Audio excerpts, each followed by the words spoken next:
کوم کسان چې خپل روپۍ چک کوي نه هغو ته یو سټیټس چې دی هغه شو کېږي یا خپل اهلیت چک کوي ځکه که نوي کسانی او که زاړه کسانی نو تاسو اوس خپل اهلیت چې دی هغه آنلاین چک کولی شئ کم 8171 کم ویب سایټ چې هغه دوباره چالو شوی دی او په هغې کې تاسو خپل اهلیت چې دی دا چک کولی شئ خو ځینې کسانو ته لیکل راځي او دا لیکلو په مطلب باندې هغه نه پوهېږي هغه وایي چې د دې مطلب څه دی نو په دې ویډیو کې یو ښه په تفصیل سره پوه کوم او که تاسو ته هم لیکل راځي نو تاسو یې موږ ته د دې ویډیو په کمنټس کې چې دی شیر کولی شئ بل لا که تاسو خپل اهلیت نشئ چک کولی نو په دې باندې زمونږ ویډیو شته هغه ویډیو تاسو کتلی شئ چې تاسو به خپل اهلیت چې دی دا به څنګه چک کوئ نو دا ویډیو معلوماتي دا تاسو راواخلئ دا مخکې شیر کړئ چې نورو کسان ته هم ورورسي بل لا که نوی قسط شروع شي نو په هغې کې هم تاسو خپل روپۍ چې دی دا چک کولی شئ که حکومت دا ویب سایټ په خپل ځای باندې پاتې کړو او دوباره یې بند نه کړو او د ټایم سره یې اپډیټ کړو نو تاسو ته به د هر څه پته چې دا هغه به ښه صحیح لګي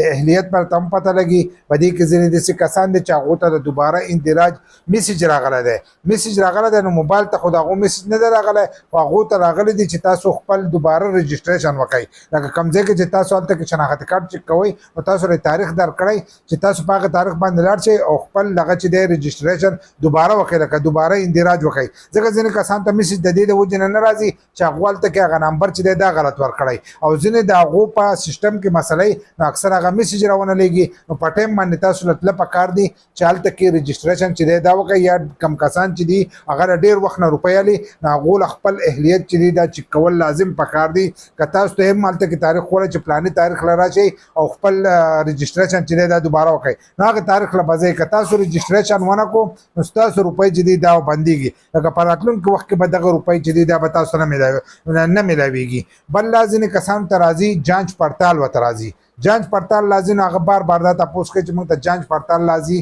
موږ ته به دا روپۍ ملاوي کنه ملاويږي نو دا جانچ پړتال هغه کسان ته راځي چې کوم کسانو رجسټریشن کړی او دا غو سکور د 32 نه په کم راغلی د دې نه مخکې موږ تاسو ویلو چې کله هغه ستاسو معلومات والی نو په 15-20 منټ کې چې دی ستاسو سکور جوړ شي ستاسو سکور جوړ شي ځکه چې ستاسو کم ډیټا چې دا غلطه لاړ شي نو هغه د 32 نه په کم راشي چې د 32 نه په کم راشي نو هغه کسان چې دی هغه جانچ پړتال ته ورولي جانچ پړتال ته به باندې ورولي چې هغه هلته کې د دې معلومات کوي